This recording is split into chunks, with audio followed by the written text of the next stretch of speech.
गुजरात दौरे पर है राष्ट्रपति द्रौपदी मुर्मू। सोमनाथ मंदिर में करेंगी दर्शन और पूजन, आरती में भी शामिल होंगी। इसके बाद सासन गिर में गिर फॉरेस्ट की सफारी करेंगी। आदिवासी समाज के लोगों से मिलेंगी राष्ट्रपति द्रौपदी मुर्मू। आदिवासियों से गिर की परंपराओं के बारे में जानकारी भी लेंगी। तो राष्ट्रपति द्रौपदी मुर्मू गुजरात के दौरे पर हैं। आदिवासी समाज के लोगों से मिलेंगी राष्ट्रपति मुर्मू।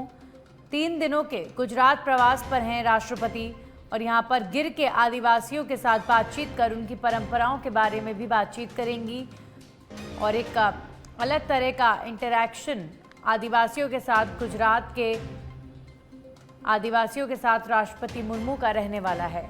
सोमनाथ मंदिर में दर्शन और पूजन का भी कार्यक्रम राष्ट्रपति मुर्मू का। सासन गिर का भी दौरा करेंगी। गिर फॉरेस्ट की सफारी करेंगी राष्ट्रपति द्रौपदी मुर्मू।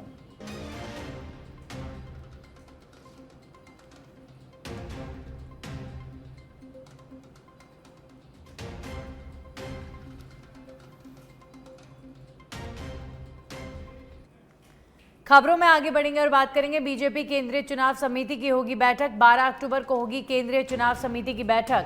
पीएम मोदी की अध्यक्षता में होगी बैठक। जेपी नड्डा, अमित शाह, राजनाथ सिंह रहेंगे मौजूद।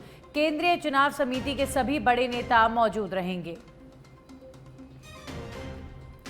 तो पीएम मोदी की अध्यक्षता में बैठक होगी आज। ये महत्वपूर्ण बैठक, बीजेपी के तमाम वरिष्ठ नेता इस बैठक का हिस्सा होंगे। प्रधानमंत्री से लेकर गृहमंत्री अमित शाह, राजनाथ सिंह, जेपी नड्डा, केंद्रीय चुनाव समिति के सभी बड़े नेता इस बैठक में मौजूद होंगे। बिहार चुनाव को लेकर और भी तमाम अन्य मुद्दों को लेकर चर्चा होगी। बीजेपी केंद्रीय चुनाव समिति की बैठक, जाहिर तौर पर बिहार विधानसभा चुनाव को लेकर टिकट वितरण को लेकर भी चर्चा होगी। 12 अक्टूबर को होगी केंद्रीय चुनाव समिति की बैठक। प्रधानमंत्री नरेंद्र मोदी 12 अक्टूबर को होने वाली इस बैठक की अध्यक्षता करेंगे, जिसमें गृहमंत्री अमित शाह, जेपी नड्डा, गृहमंत्री राजनाथ सिंह समेत तमाम भाजपा के चुनाव समिति के सदस्य इस बैठक का हिस्सा होंगे और बिहार चुनाव को लेकर चर्चा होगी। तो 12 अक्टूबर को बीजेपी की केंद्रीय चुनाव समिति की बैठक, प्रधानमंत्री नरेंद्र मोदी करेंगे बैठक की अध्यक्षता, जिसमें जेपी नड्डा, अमित शाह, राजनाथ सिंह होंगे शामिल। केंद्रीय चुनाव समिति के सभी बड़े नेता इस बैठक का हिस्सा होंगे।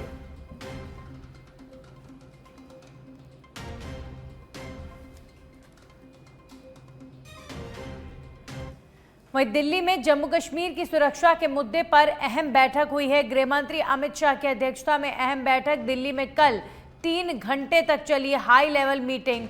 अमित शाह ने आतंकवाद मुक्त जम्मू कश्मीर के लक्ष्य को प्राप्त करने के लिए सरकार की प्रतिबद्धता को दोहराया है।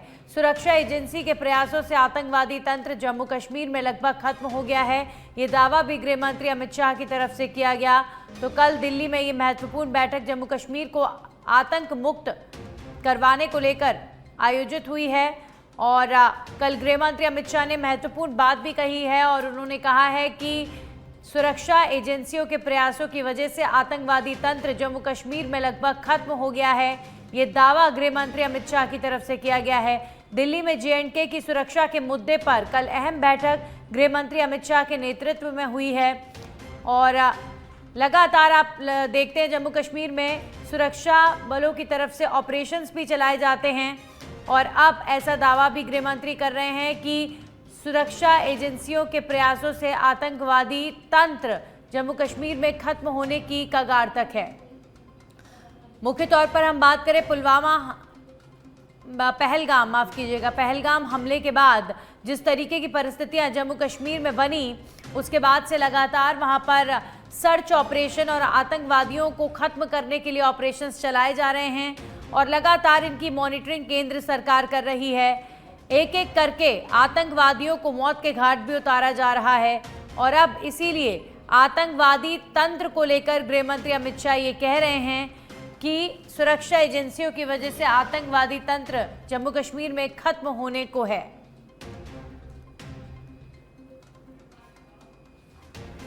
खबरों में आगे बढ़ेंगे और बात करेंगे रक्षा मंत्री राजनाथ सिंह का ऑस्ट्रेलिया दौरा प्रस्तावित। सिडनी में राजनाथ सिंह ने HMAS कुट्टाबुल का दौरा किया है। रॉयल ऑस्ट्रेलियाई नौसेना का प्रमुख बेस है HMAS कुट्टाबुल ऑस्ट्रेलिया के सहायक रक्षा मंत्री पीटर खलील भी रक्षा मंत्री के साथ रहे मौजूद। राजनाथ सिंह ने फ्लीट बेस ईस्ट का जल का भी दौरा किया है। रक्षा मंत्री ने ऑस्ट्रेलिया के नौसैनिक अभियानों और समुद्री तैयारियों की जानकारी भी ली है। तो ऑस्ट्रेलिया के दौरे पर है रक्षा मंत्री राजनाथ सिंह, जहां पर फ्लीट बेस ईस्ट का दौरा भी राजनाथ सिंह द्वारा किया गया है। रक्षा मंत्री ने ऑस्ट्रेलिया के नौसैनिक अभियानों और समुद्री तैयारियों की जानकारी ली है और ऑस्ट्रेलिया के रक्षा मंत्री इस दौरान राजनाथ सिंह के साथ मौजूद रहे। Defence minister Rajnath Singh Australia के दौरे पर सिडनी में राजनाथ सिंह ने HMAS कुट्टाबुल का दौरा किया। आपको बता दें, रॉयल ऑस्ट्रेलियाई नौसेना का प्रमुख बेस है HMAS कुट्टाबुल, जिसका दौरा डिफेंस मिनिस्टर ने किया है और नौसैनिक का तैयारियों का जायजा लिया। ऑस्ट्रेलिया के सहायक रक्षा मंत्री पीटर खलील भी इस दौरान रक्षा मंत्री के साथ मौजूद रहे। राजनाथ सिंह ने फ्लीट बेस ईस्ट का जल भी वहां पर देखा है और रक्षा मंत्री ने ऑस्ट्रेलिया की नौसैनिक का अभियानों को, नौसेना की ताकत को करीब से देखा और जानकारी ली गई।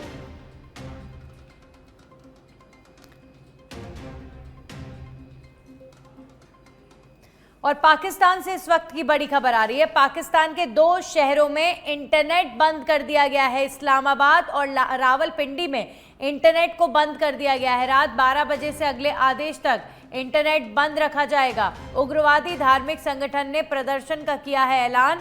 तहरीके लब्बैक पाकिस्तान में करेगा विरोध प्रदर्शन। अमेरिकी दूतावास के बाहर प्रदर्शन करेगा TLP। और अब इसीलिए पाकिस्तान ने 2 प्रमुख शहरों में इंटरनेट की सेवाओं को फिलहाल के लिए बंद कर दिया है। उग्रवादी धार्मिक संगठन ने प्रदर्शन का ऐलान पाकिस्तान में किया है। अमेरिकी दूतावास के बाहर प्रदर्शन करेगा TLP। तहरीक लब्बैक पाकिस्तान करेगा विरोध प्रदर्शन। इसे लेकर पाकिस्तानी सरकार ने 2 शहरों में इंटरनेट बंद कर दिया है और अगले आदेश तक अभी फिलहाल इंटरनेट को बंद रखा जाएगा।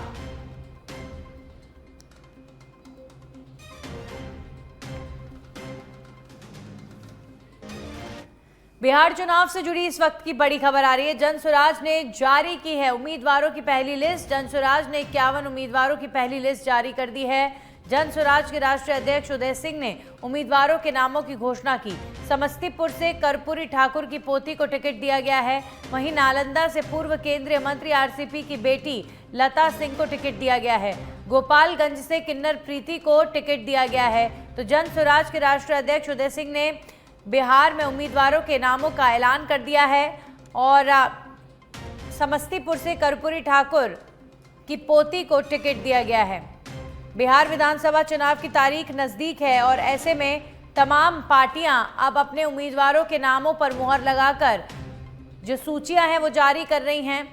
इसी बीच जनसुराज की तरफ से भी अपने उम्मीदवारों की सूची जारी कर दी गई है।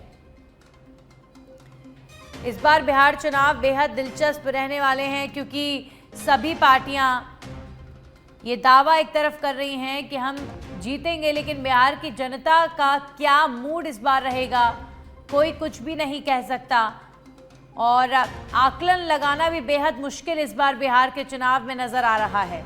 क्योंकि चाहे तेजस्वी यादव हो, चाहे नीतीश कुमार हो, चाहे भाजपा हो, चाहे कोई भी पार्टी हो, सब एड़ी चोटी का जोर लगा रहे हैं।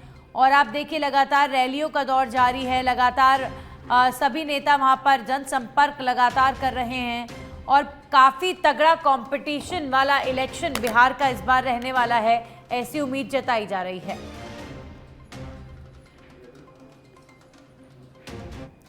वहीं यूपी के पूर्व CM मुलायम सिंह यादव की पुण्यतिथि है आज और CM योगी आदित्यनाथ ने मुलायम सिंह यादव को श्रद्धांजलि दी है। पद्म विभूषण मुलायम सिंह यादव को श्रद्धांजलि, CM योगी आदित्यनाथ का सोशल मीडिया पर पोस्ट। उत्तर प्रदेश की सियासत में अगर प्रमुख चेहरों का जिक्र होगा तो मुलायम सिंह यादव उन प्रमुख चेहरों के तौर पर हमेशा याद किए जाएंगे। समाजवादी पार्टी के फाउंडर मुलायम सिंह यादव की पुण्यतिथि है आज और पूर्व CM मुलायम सिंह यादव को CM योगी आदित्यनाथ ने श्रद्धांजलि अर्पित की है। सोशल मीडिया पर यह मैसेज CM योगी आदित्यनाथ का। पद्म विभूषण मुलायम सिंह यादव को श्रद्धांजलि। उत्तर प्रदेश के मुख्यमंत्री योगी आदित्यनाथ की तरफ से ये ट्वीट किया गया है। चुनाव से जुड़ी खबर आ रही है। विधानसभा चुनाव के पहले चरण की चुनावी प्रक्रिया आज से शुरू। 121 सीटों के लिए नामांकन आज से शुरू। सभी प्रत्याशी 17 अक्टूबर तक दाखिल कर सकते हैं नामांकन। 18 अक्टूबर को नामांकन पत्रों की होगी जांच। उम्मीदवार 20 अक्टूबर तक ले सकेंगे नाम वापस। पहले चरण का मतदान 6 नवंबर को होना है। तो सभी प्रत्याशी बिहार में 17 अक्टूबर तक दाखिल कर सकते हैं नामांकन और उसके बाद 18 अक्टूबर को नामांकन पत्रों की जांच होगी।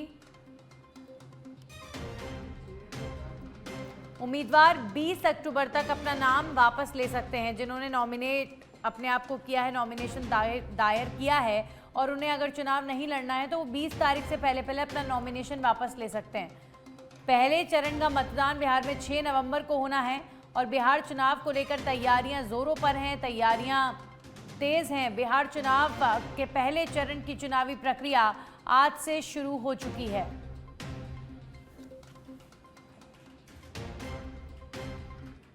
और अब खबर झुंझुनू से। सीएम भजनलाल शर्मा कल झुंझुनू के दौरे पर रहेंगे। केंद्रीय जल शक्ति मंत्री सीआर पाटिल भी रहेंगे सीएम के साथ मौजूद। मंडरेला में पेयजल योजना के शिलान्यास कार्यक्रम में शिरकत करेंगे सीएम भजनलाल शर्मा और केंद्रीय मंत्री। दर्जन भर से ज्यादा पीएचसी और सीएचसी भवनों का भी लोकार्पण होगा। मुख्यमंत्री और केंद्रीय मंत्री 500 वाटर रिचार्ज बोर परियोजना का भी शिलान्यास करेंगे। तो मुख्यमंत्री भजनलाल शर्मा कल झुंझुनू के दौरे पर रहेंगे और इस दौरान केंद्रीय मंत्री सीआर पाटिल भी झुंझुनू के दौरे पर रहेंगे। सीएम भजनलाल शर्मा और केंद्रीय जल शक्ति मंत्री सीआर पाटिल कल झुंझुनू के दौरे के दौरान मंडरेला में पेयजल योजना के शिलान्यास कार्यक्रम में शिरकत करेंगे। इसी के साथ ही 500 वाटर रिचार्ज बोर परियोजना का भी शिलान्यास कल किया जाएगा।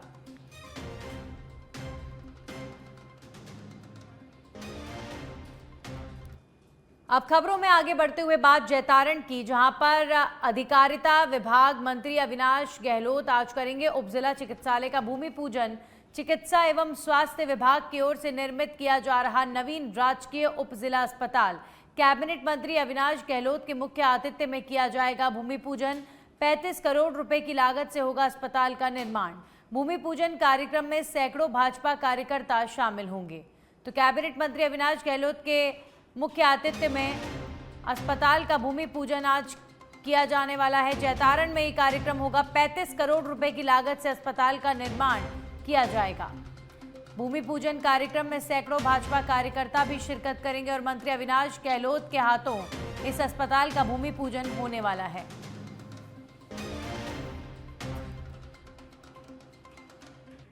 खबर जयपुर से। राजधानी में पीटीआई भर्ती 2022 को लेकर बड़ी खबर आ रही है। आज से दस्तावेज सत्यापन की प्रक्रिया शुरू। अजमेर संभाग से जारी हुआ दस्तावेज सत्यापन प्रक्रिया पत्र। एसओजी ने शिक्षा विभाग को लिखा था दस्तावेज सत्यापन को लेकर पत्र। बाकी संभागों से भी जल्द जारी होगा पत्र। संभाग स्तर के बाद राज्य स्तर पर भी जांच होगी। बड़े स्तर पर फर्जीवाड़े की आशंका के बाद ये निर्णय लिया गया है। तो पीटीआई भर्ती को लेकर डॉक्यूमेंट्स के सत्यापन की प्रक्रिया आज से शुरू हो चुकी है और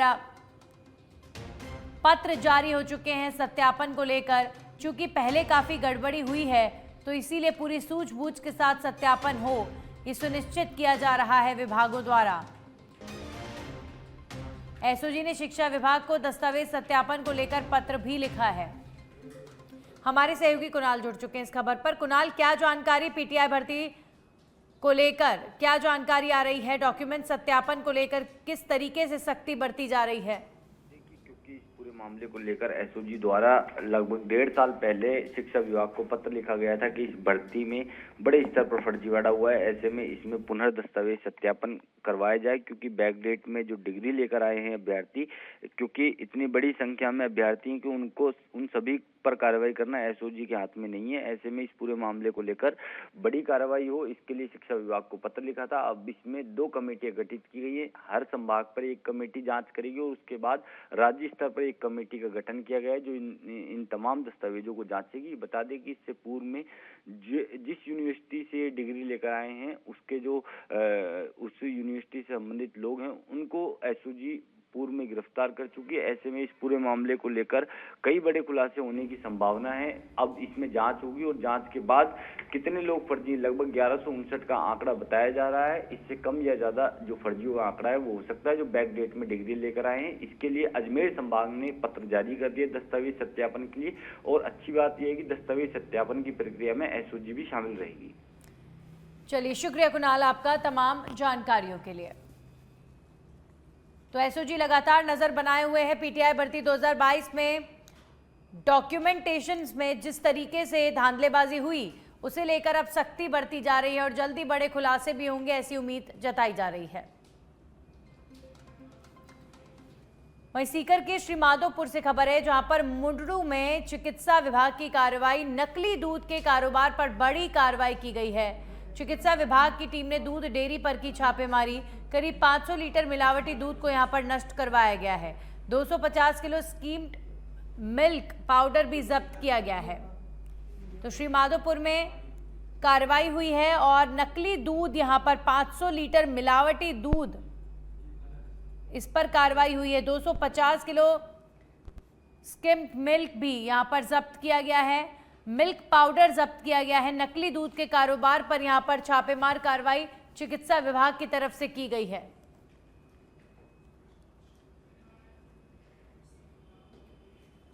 वहीं बाड़मेर जिला प्रशासन और पर्यटन विभाग के संयुक्त तत्वावधान में आयोजित 2 दिवसीय थार महोत्सव का समापन महाबार के मखमली रेगिस्तानी धोरों में हुए सांस्कृतिक कार्यक्रम के साथ हुआ।